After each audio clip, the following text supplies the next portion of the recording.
কি হলো? এই চা হয়েই গেল। মুড়ি মাখাই নাই কিন্তু। কি দেখাবো? আরে এখন বিস্কুট নিয়ে বিস্কুট দিই ও মা, খাই। কি রান্না করছো যে? সোয়াবিন ভিজাইছি। ও, তো সোয়াবিন উঠাবে? হ্যাঁ, সোয়াবিন উঠে আমার এখন শীত ধরে গেছে। তুই বিস্কুট নিয়ে আগে চা আর বিস্কুট খাইয়ে নি, তারপরে তো যে শুধু সোয়াবিন দিয়ে খাওয়া হবে তো? কেন এই যে বেগুন ভাজা ও, কুটেছি। বেগুন ভাজা কোথায় এদিকে? বেগুন ভাজা আরো ডিম ভাজবো। ও, ভালোই হবে, শীতের দিনই তো। এখন আগে চাটা খাইয়ে নি। এই যে চা হয়ে গেছে, বিস্কুট নিয়ে আয়। এ বাবু, কি? ওই চা বিস্কুট খাচ্ছ, কিন্তু এত বিস্কুট কি করবা?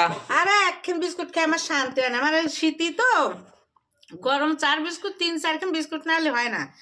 নাম যখন চা বিস্কুট, তাহলে চা আর বিস্কুট। যতক্ষণ চা থাকবে ততক্ষণ চা বিস্কুট খাবো। ভালো টেস্ট হয়েছে। আজকে আদা দি করি নাই, লবঙ্গ দিয়ে চা করেছি। রাতের একবারকার খাওয়া, তাই শুধু রুটি করব। তা রুটির সঙ্গে ধরো এই বেগুনগুলো ভাজি করব। আর এই যে সয়াবিন ভিজে রাখেছি, দেখলেই তো সয়াবিনগুলো এই যে ফুলেও গেছে। এখন এগুলো সুন্দর করে ধুয়ে নিয়ে এগুলো কষা করে রান্না করব সয়াবিন রুটির সাথে। পেঁয়াজটা ততক্ষণ কুচাই নি, সয়াবিনটা ভিজতে ভিজতে।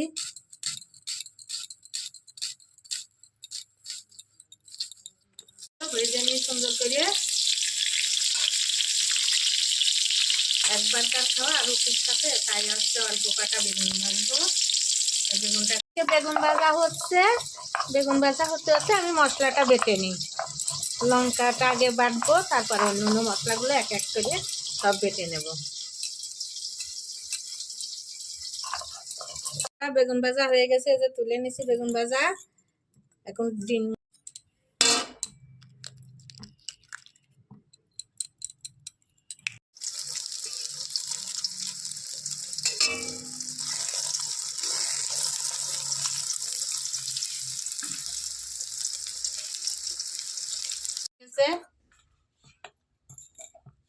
নেড়ে চেড়ে ভেজে নিই।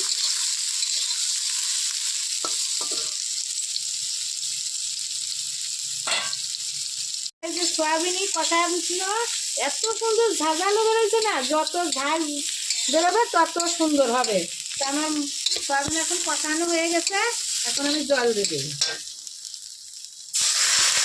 ভাজা হচ্ছে, এদিকে আমি বেলতে থাকি।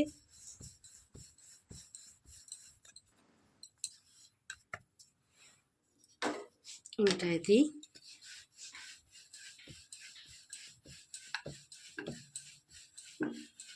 আর নেই, এটাই আমার শেষ রুটি। এই যে এদিকে এই যে রাতের খাবার করে নিয়ে এসছি। এই যে দেখো অনেকগুলো রুটি করেছি, 3 জনে খাবে এক হটপট রুটি। আমাদের আবার 1-2 খান রুটি আমার হয়ই না, আমি অনেক রুটি খেতে পারি, 2-3 খান আমার লাগেই।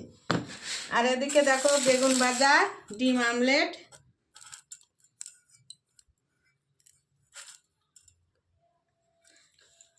আর এদিকে সোয়াবিন আলু দিয়ে কষা করেছি। বর মশাই হুকুম করলো যে এটা করতে হবে রাত্রি, এখন তাই করতে হলো। সয়াবিন রুটি এখনই সবাই খাবো, খেতে বসে গেছি।